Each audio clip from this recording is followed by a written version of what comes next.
This is a body scan meditation of the skeletal system. Find a comfortable position, seated or laying down. Breathe at a relaxed pace and allow your thoughts to follow along. Our inner framework, bones give definition to our shape, protection to some of our precious organs, and enable diverse movements by providing scaffolding for our muscles. Bring your attention down to your toes. Lightly wiggle your toes and feel the movement. The bones of your toes are phalanges. Notice your big toe, comprised of 2 bones, the distal and proximal phalanges. Each of your other 4 toes has 3 phalanges, distal, middle, and proximal. They articulate with the metatarsals, the 5 long bones that span the middle length of your feet, numbered 1 through 5 from the median to the lateral edge.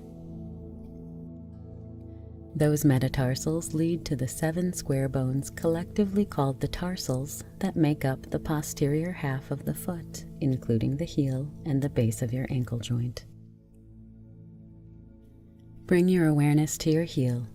The bone that creates the shape is the largest and most posterior of the tarsal bones, the calcaneus. Moving your attention upward, proximal to the calcaneus is the talus. The talus is part of your ankle joint, articulating with both the tibia and the fibula. As you move your awareness through your skeletal system, take slow and regular breaths.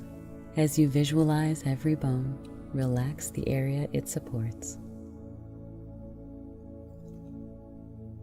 The familiar knobby bits on your inner and outer ankle are the malleoli of your lower leg bones. Toward your midline is the medial malleolus of the tibia, the larger bone of your lower legs.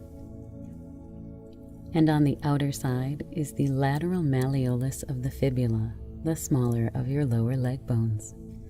Notice your shin. This ridge of bone is the anterior border of your tibia. Bring your attention to your knees. 3 bones articulate at the knee joint, the proximal end of the tibia, the patella, and the distal end of the femur.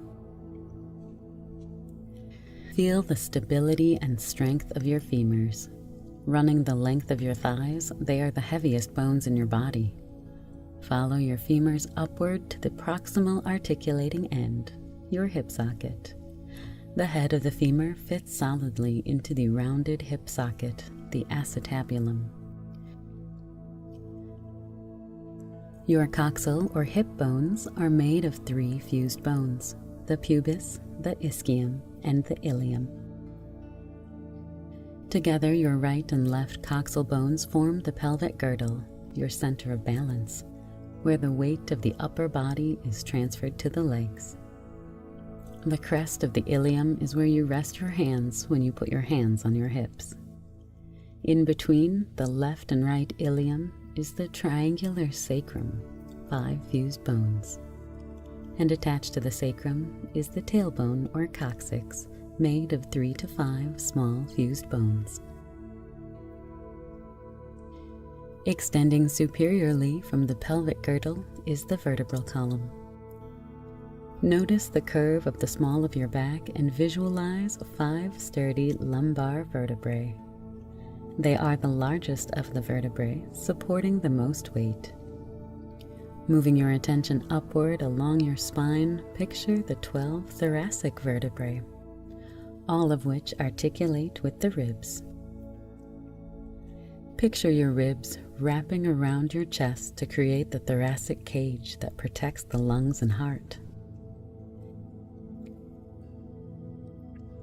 Keep your attention on your ribs as you take a breath. The 2 most inferior ribs are floating ribs. The next 5 are known as false ribs as they lack a direct cartilage connection to the sternum. The 7 true ribs attach directly to the sternum with bars of hyaline cartilage called costal cartilage. Find your sternum at the anterior midline of your chest. Made of 3 fused bones, the body is the flat bone that makes up the majority of the sternum. The xiphoid process is the inferior end of the sternum, and at the superior end, the manubrium. You can use your hand to gently feel the jugular notch at the top of the manubrium at the base of your throat. The costal cartilage of the ribs connects to the shield-like bones of the sternum to protect the heart and lungs. Extending laterally from near the top of the manubrium are the collarbones or clavicles, S-shaped long bones that articulate with the acromion of each scapula. The scapulae or shoulder blades are triangular and mostly flat with several projections. They make up part of the glenoid cavity, the socket for the shoulder joint where the head of the humerus articulates. Moving your awareness from your shoulder, notice the humerus, the long bone of your upper arm. Distally, the humerus articulates at the elbow joint with the radius and ulna, the bones of your forearm. In anatomical position with your arms at your side, palms facing forward, the ulna is toward the midline and the radius is furthest from the body. You can picture the radius being roughly in line with the thumb. The bony knob of your elbow is the olecranon of the ulna. Near the elbow, the radius articulates with the ulna at the only pivot joint in your body, the annular joint. You can feel the movement this enables by pronating and supining your forearm, rotating your hand toward the anterior and the posterior plane. At your wrist, the ulna articulates with the radius, and the radius articulates with the carpals, the 8 short bones where the wrist becomes the hand. They are arranged in 2 rows of 4 bones each and are gliding joints. Palms are formed by the 5 metacarpals, numbered 1 through 5 from the thumb to the little finger. The heads of the metacarpals articulate with proximal phalanges. Each finger has a proximal, middle, and distal phalanx. The thumb has only proximal and distal phalanges. Stretch your hands by spreading your fingers out and then letting them relax. Bring your attention back to your vertebral column. Moving upward, find the 7 cervical vertebrae making up the length of your neck and articulating at the top with the occipital bone of the skull. The smallest and lightest of the vertebrae. The first 2 have unique structure and function. C1, also named Atlas, after the Greek god who carried the weight of the world, articulates with the skull at the occipital condyles and allows the head to nod yes. Gently nod your head and picture the slightly concave articulating facets of Atlas complementing the rounded condyles of the occipital bone. The second vertebra is C2, also called axis, and has a superior projection that allows the atlas above it to rotate, enabling the head to rotate left and right as when shaking your head no. Gently rotate your head while visualizing the knobby dens of the axis articulating with the corresponding facet of Atlas. Bring your attention to your skull. It is comprised of 22 cranial and facial bones. The bones of the cranium encase the brain, and the facial bones give shape to your face, house the sensory organs for sight, smell, and taste, and allow passageways for air and food. Bring your awareness to the point between your eyebrows. Making up the superior orbit of your eye socket and extending upward across your forehead is the frontal bone. At the coronal suture, the frontal bone articulates with both the right and left parietal bones. The parietal bones are fused along the midline of the skull at the sagittal suture. They extend from the midline to make up the superior lateral sides of the skull. They connect at the back of the skull with the occipital bone, the pan that holds the brain. On the lateral side of the skull, the parietal bones articulate with the temporal bones.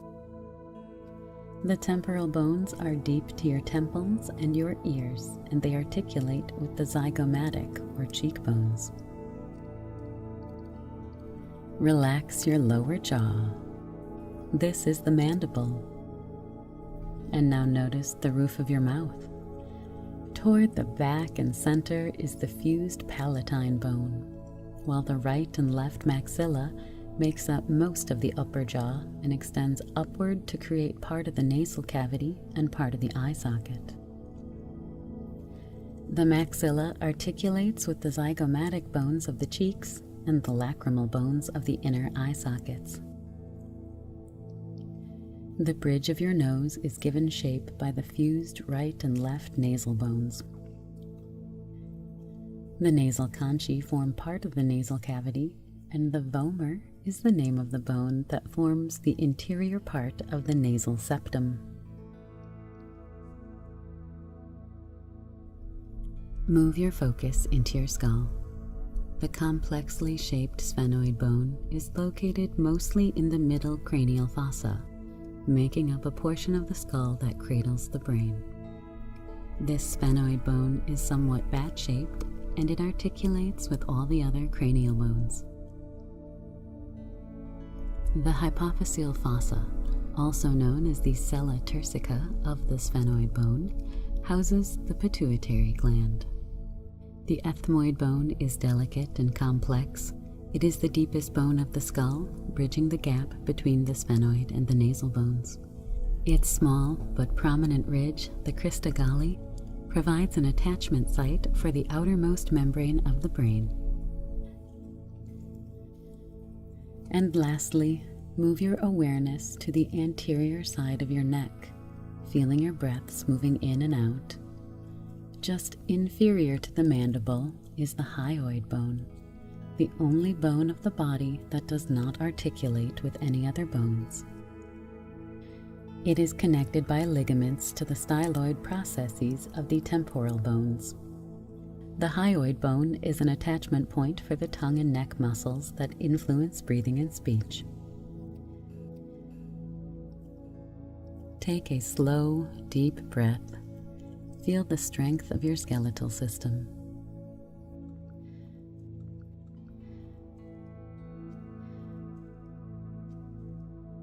Thank you for listening.